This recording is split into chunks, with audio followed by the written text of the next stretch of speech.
much. Hi, everyone. Sorry, I normally don't even need a mic, but anyway. Hi, everyone. My name is Tanja Zientara. I am a secondary school English teacher here in London. I became involved as a volunteer to help the homeless community about 5 years ago, and I have worked with many outreach and support organizations. Surprisingly, in my experience, the best one I have worked with is London Street Outreach, an organization that takes absolutely no government funding and is run completely by volunteers. 100% of the money and donations collected by them goes directly to support those in need. I have watched as the city has struggled with trying to deal with the unhoused and the addicted, and I have been deeply disturbed and disappointed with how public taxpayer funds have been spent. I have been even more disturbed by the lack of transparency and accountability. Taxpayers have spent millions on the whole of community response to homelessness, which has proved, in my view, to be a major failure. Residents and business owners are leaving or closing shop because of the disorder, drugs, vandalism, and theft in our city streets. Furthermore, there's still not enough of a winter response. The unhoused have to wait until it is minus 15 to get into a shelter space. And I will tell you right now, because I work directly with them, many won't do it because they are not permitted to bring their pets. Until a permanent housing solution is found that includes a jobs plan and sensible plans for treatment and recovery for the addicted, not just so-called harm reduction, there needs to be a 24/7 shelter during the winter with proper security that provides crates for pets. And yes, it can be done. If there is a will, there is a way.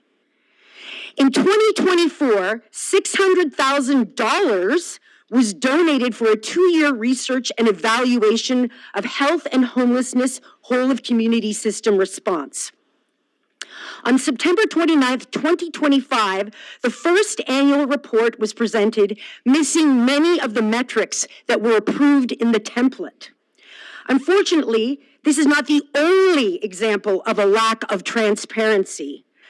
Oftentimes, citizens and even city councilors have to resort to FOIA requests just to get a better understanding of our homeless contracts, only to find that all or part of the budget section has been redacted.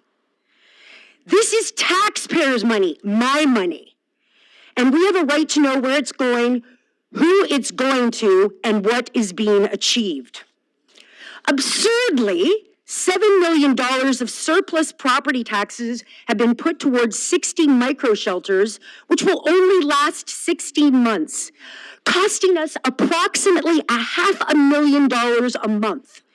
That money, and believe me, I have done my research, could have gone toward approximately 1,400 permanent shelters.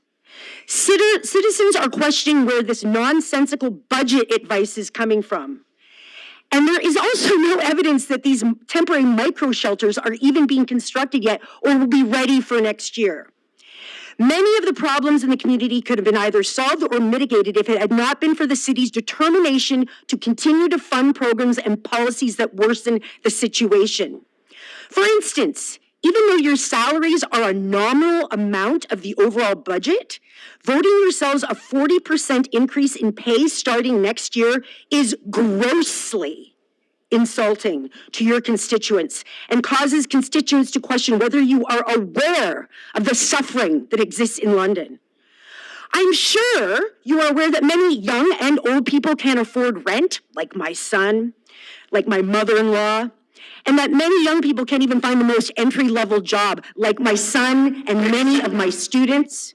and that the city's 25% increase in property taxes over 4 years is crippling an already crippled population, leaving more and more one step away from homelessness, thereby adding to the already enormous numbers who are trying to survive in the streets. This is not common sense.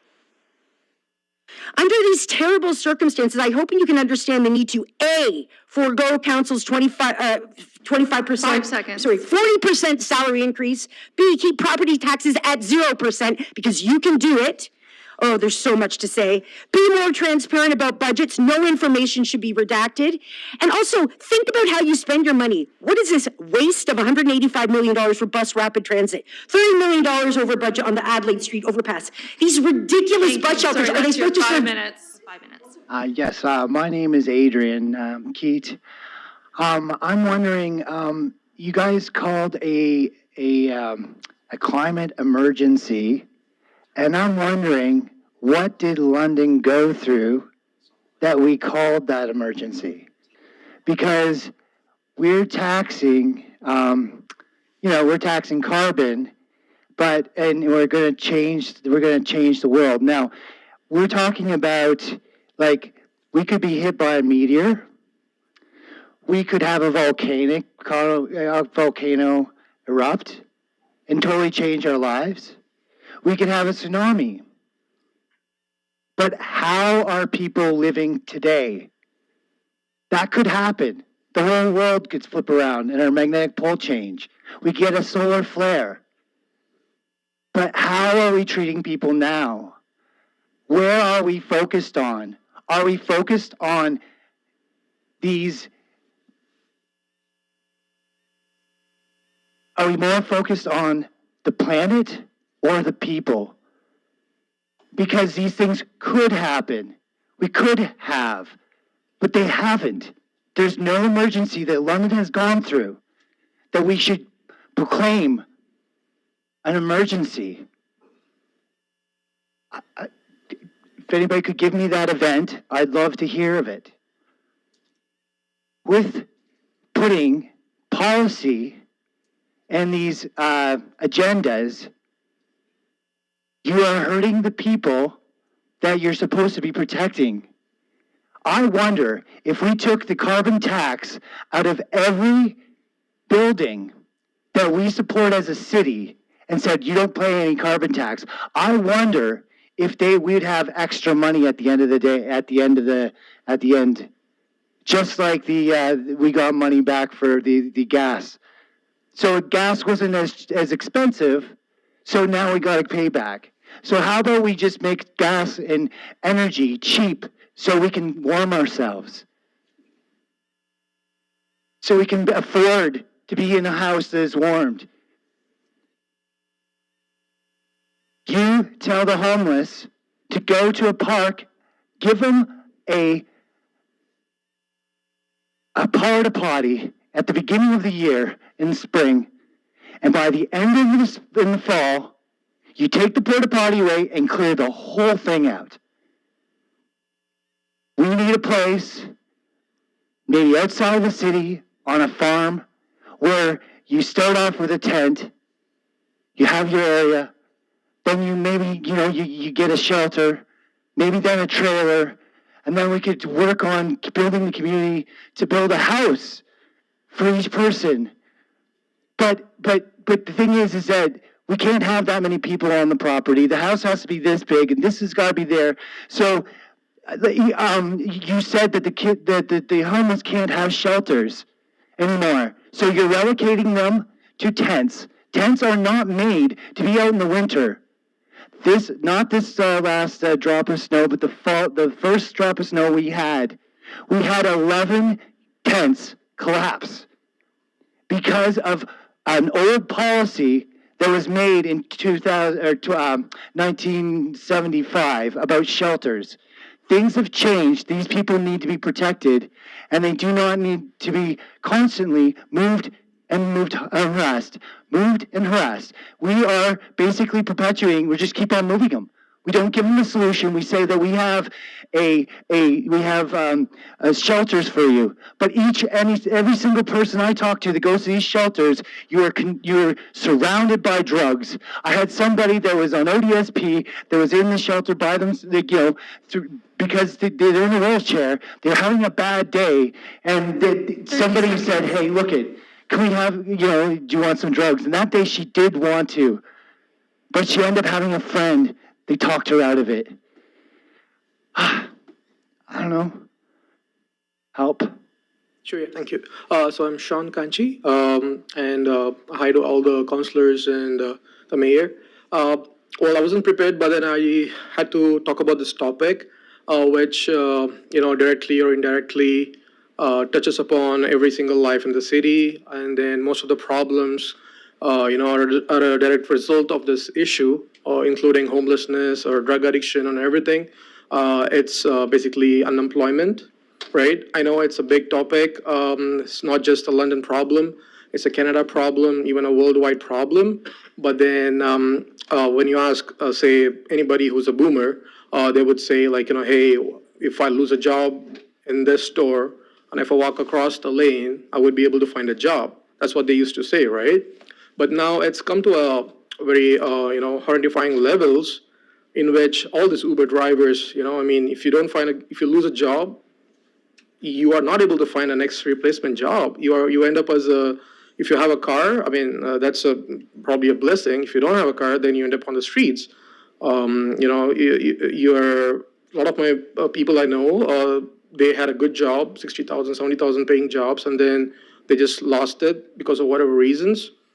And they, hey, how can I get a safety? How can I become a Uber driver now? And then these Uber drivers are lined up, huge line, and then they're waiting for one hour because there are no rides, because people don't have money to spend because they are unemployed too, right? It's not just this problem. Even the youth, there's 14.7% unemployment in Canada right now, the highest we have ever seen since like 2010 or something. It was like 14.1. So I know it's a big Canadian problem, federal, provincial, and all. But then, what is the city doing, to mitigate this? It's just giving out money. It's not an issue. It's not the solution, right? For example, the plant that we just had, a EV plant.